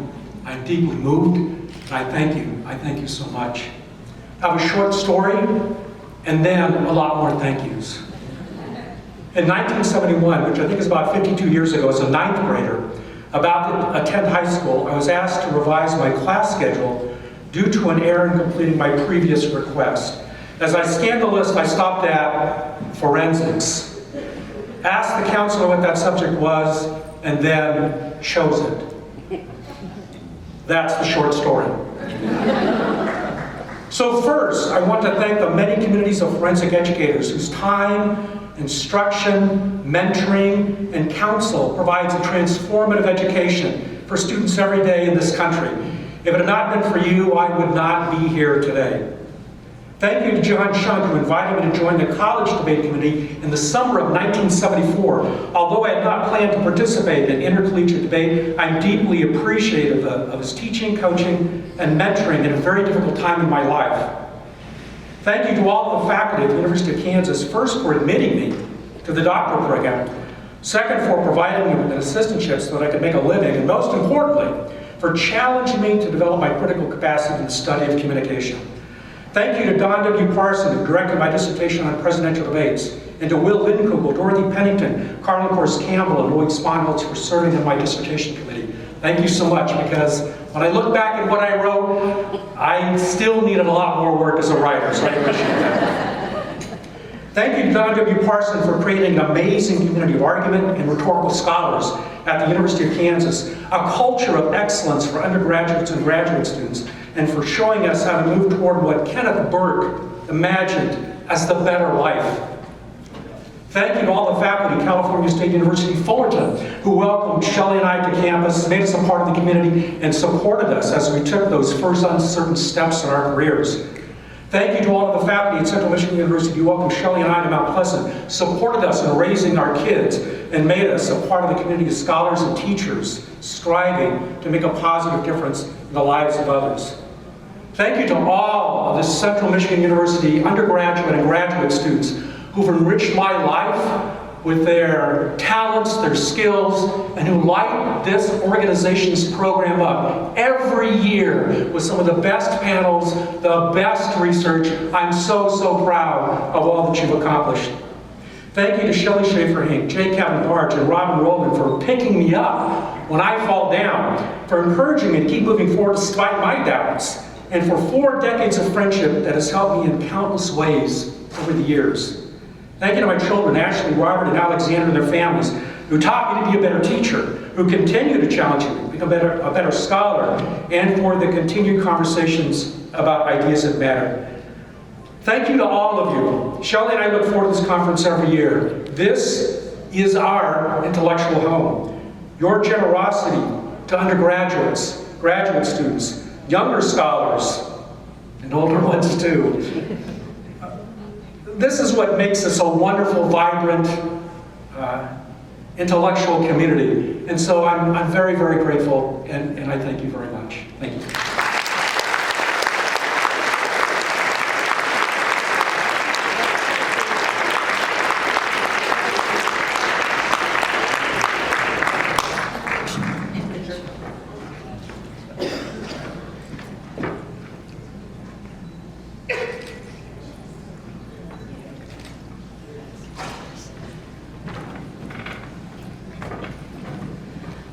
Definitely not least, our 4th inductee into the Central States Communication Association Class of 2023 Hall of Fame is Dr. Roberta Robbins. Dr. Robbins, will you please come to the stage?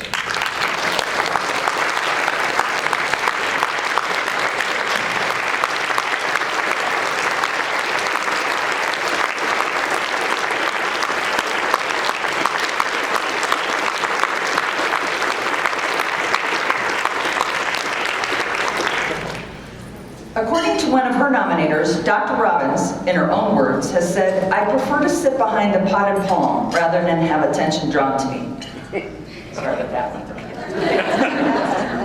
Thus, it is not surprising that, aside from her service to CSCA as President-elect, President and past President from 2001 to 2005, many of Roberta's contributions to CSCA have occurred off center stage. For instance, Dr. Robbins' service as the inaugural chair of the CSCA's Equity and Inclusion Committee has helped shape CSCA's policies and practices and identified actions that might disadvantage particular groups of members or limit their participation throughout the association. Related, her continued presence at annual conferences and service to the association's undergraduate honors conference, representation of ICA to the CSCA Advisory Committee, and commitment to reviewing for the Instructional Resources Division and Basic Course Interest Group have fostered the connections that many young scholars have with CSCA today. Throughout the decades of Dr. Robbins' professional career, she has contributed to a myriad of institutions throughout the Central States. Although the bulk of Roberta's career was spent at the University of Northern Iowa, 1994 to 2007, she has also taken on various roles at Hawkeye Community College, West Virginia University, Carl Sandburg College, University of Dayton, Purdue University Calumet, Ohio University, and now serves as a licensed part-time pastor for the United Methodist Church. Thus, her reach extends from heading a department with a long-standing MA program and coordinating a graduate program to teaching high school students taking courses for community college credit and advocating for communication in the community. Roberta has taught a variety of different courses, including graduate and undergraduate courses in public expression and critical inquiry, theories of group processes, communication theory, qualitative research methodologies, doctoral seminars on organizational communication and research processes, family communication, and mediation and negotiation. In addition, Dr. Robbins' history of applying for and receiving grants to extend research and teaching ideas in communication demonstrates an abiding commitment to her discipline and the effective use of technology in her classroom. She has served as a mentor for graduate and undergraduate students on 22 different dissertation, thesis, honors, or independent studies. Her articles, books, instructor's manuals, and book chapters on subjects pertaining to gender differences in communication, why children's talk about race and culture, family communication about finances, gender theory applied to the classroom, public speaking, and intersubjective methodologies for studying children and families show a deep commitment to advancing knowledge and research about how communication impacts families, people of color, businesses, public school systems, and universities. Her 45-plus presentations at communication conference meetings over the years, many of them at the gatherings of Central States, indicated dedication to supporting conversations, research and faculty collaboration that will enhance the communication discipline now and in the future. Roberta continues to attend the annual convention year after year and participates in the proceedings. For example, at the 2022 convention held in Madison, Dr. Robbins served as chair of one of the undergraduate honors research panels, participated in a panel on the newly created Equity and Inclusion Standing Committee, and presented a short course titled Reconnecting Communicating Finances in the Family, Talking and Taking Action, based on her co-authored book published in 2020 by Cognella Press. Dr. Robbins' service on the editorial boards of 6 different communication publications and as book reviewer for 12 different publishers evidences a continuing devotion to encouraging new research writers, developing novel approaches, and extending new knowledge into communication classrooms. Roberta has served as the editor of the Iowa Communication Journal from 1996 to 1999. As another of her nominators noted, my point is simple. Roberta Davila Robbins has remained an active, involved member of CSCA since she joined the association. Her commitment to CSCA and attendance at the annual convention has remained unwavering over the years, even though she last served the association in a public role as its president in 2003 to 2004. It is this continued commitment to CSCA that separates most members from Hall of Fame nominated members. For all of these reasons and more, Dr. Roberta Robbins is inducted into the Central States Communication Hall of Fame Class of 2023.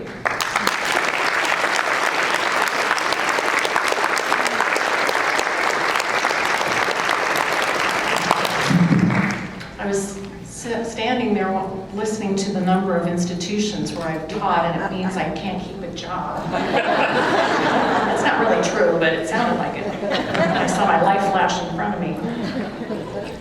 But thank you very much for this very wonderful honor. It's so good to be here with you today, and I thank my nominators and my letter writers for their support, and definitely to the executive committee. To be honored in this manner by my professional home is truly moving, and I am indeed greatly gratified. Through the ups and downs of an academic life, Central States has been a space and a place where I could see and talk with at least one friendly person. Just one. Signs are things that I believe in, and it was a sign of opportunity when I met Judy Pearson. I was teaching for the first time at Monmouth College, and Judy was a convocation speaker. We were using, in the communication department, Understanding and Sharing that she co-authored with her husband, Paul Nelson. I made sure I was her host because I was so starstruck. But my relationship with Judy became more important when I picked her up on that convocation morning, and we were wearing the same dress. The very same fabric.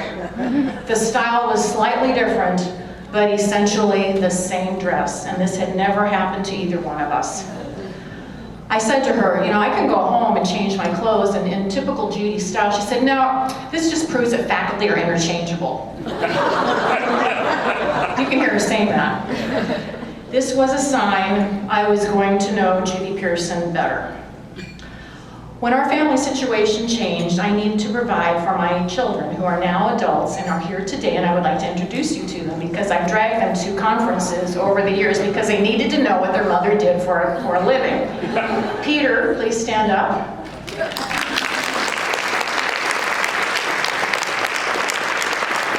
Peter is a trained chef. He's currently working for John Deere in Moline, but he is a trained chef. Excellent. I mean, he's good. Ned, who is the younger brother, is our farmer. Ned continues to manage our farm in West Central Illinois. And I like to tell people we're truly a field-to-table family. My daughter, Caitlin,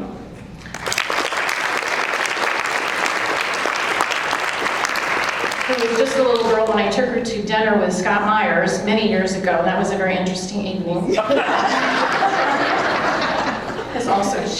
She was a stylist. She keeps us all looking good, but she's going to complete her elementary education degree from the University of Northern Iowa in May, and she has a job. She's going to be a kindergarten teacher. It's great to know that one of your children follows the same industry that you belong to.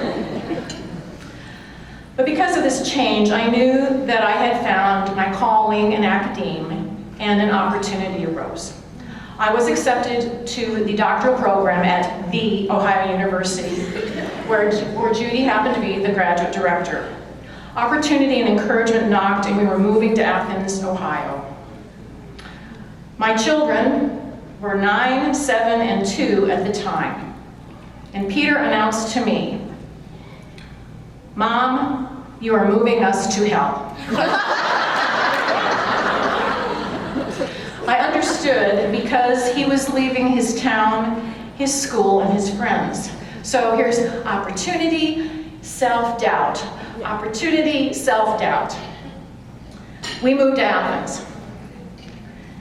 10 minutes after we moved to Mill Street, which was the graduate married student housing complex at OU that has now been raised, there was a skinny kid with a great big smile who knocked on the door. Shamel introduced himself and said, "Do you have any kids?" Like, boy, do I. So Peter, Ned, and Shamel were off to explore Mill Street. Shamel is still a part of our lives. The doctoral degree provided our family with financial stability, and now what I would consider a relatively successful career has happened. So for us, as a family, moving to hell worked for us. Opportunity and encouragement have been sought and offered throughout my academic and now pastoral careers. Judy Pearson, Sue DeWine, the late Don Yoder, my first department chair Jim DeYoung, the late Bernard Rommel, who was my first paper respondent, and so many others of you who are here today have given me opportunity and encouragement as both life and profession were navigated. Jeff Robbins, my late husband and also a pastor, pointed me towards ministry. Hence the United Methodist Church affiliation, although we could call it the Fractured Methodist Church right now. Jeff, who loved to come to Central States conventions with me, needed me to help him with his 3-church charge. He saw something in me that I never ever imagined. And standing in the pulpit was terrifying, although I had taught public speaking for many years, because this was a brand new phenomenon, one that I had grown to respect, enjoy, and now still consider a call. Opportunity and encouragement are still major themes. I've been able to offer these gifts through teaching and as a pastor. Yes, I have been called pastor. It's strange when all of a sudden your name of Roberta is replaced by pastor. Like, where'd Roberta go? Also Dr. Robbins, and sometimes still Dr. Davila, as I continue to teach while serving churches. Hence all those jobs, right? Because we were geographically disadvantaged, or at least isolated. But truly, being a teacher in both contexts is what I do. I think every now and then we are given the gift of seeing how what we do is returned to us. I recently came across a note that a graduate student had written to me when I was a graduate coordinator at the University of Northern Iowa, and I'd like to read it to you. Dear Dr. Davila, thank you for everything. I had such a wonderful 2 years here in UNI. I'm glad that I made my way here. Thank you for giving me an opportunity to come here even late. Thank you for your encouragement and thank you for believing in me. I wish you all the best. It is very nice knowing you. Thank you. Ahmet. Yes,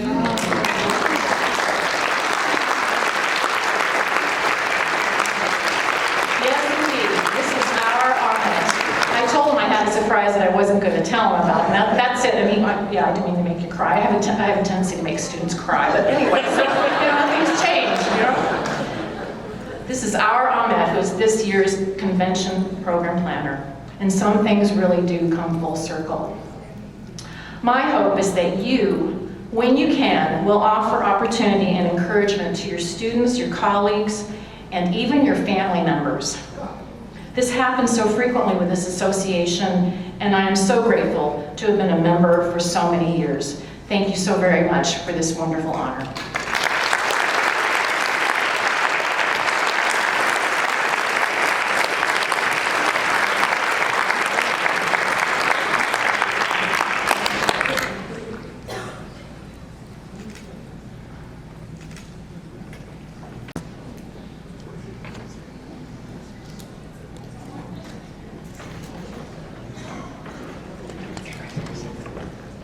Before I pass the gavel to Ahmet Atag, I would like to take this moment to thank all of those who helped make this conference possible, and the last two conferences as well.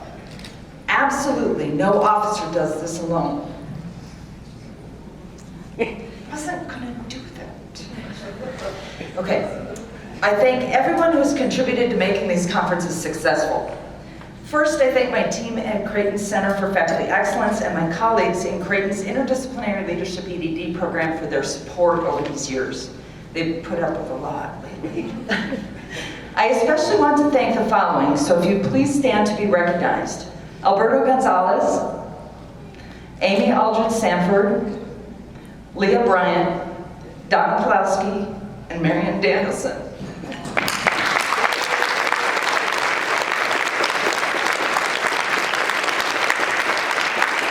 Unwavering support and serving as a sounding board. I also thank my husband who couldn't be here today. Are there any of you who know the movie Spinal Tap? Yeah. My husband will say, Debbie, it's just a problem. You get it if you get the movie. I deal with problems every day. I have to buy mandolin strings in Des Moines at midnight. Okay. So, thank you to all of you. In particular, I'm going to read this because you know I'm going to cry now. I would like to extend a heartfelt thanks to Executive Director Tiffany Wang.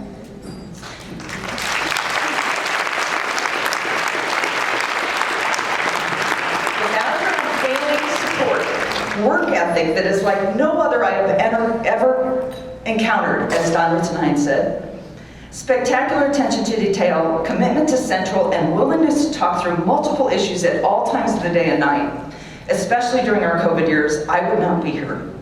Tiffany, please accept this as my thank you.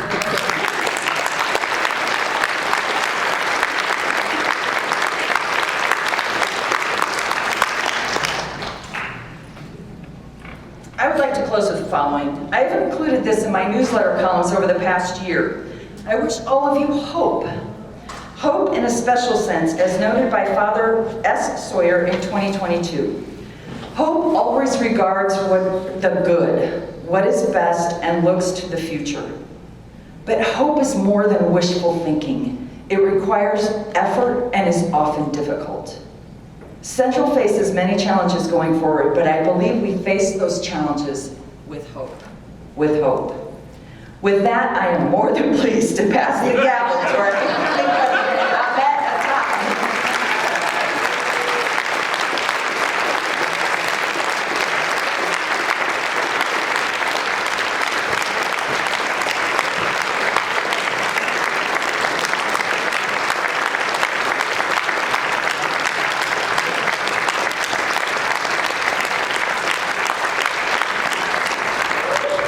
This is really surreal to be here, so thank you for everything you are keep doing. And to cut it short. We are adjourned. See you next year.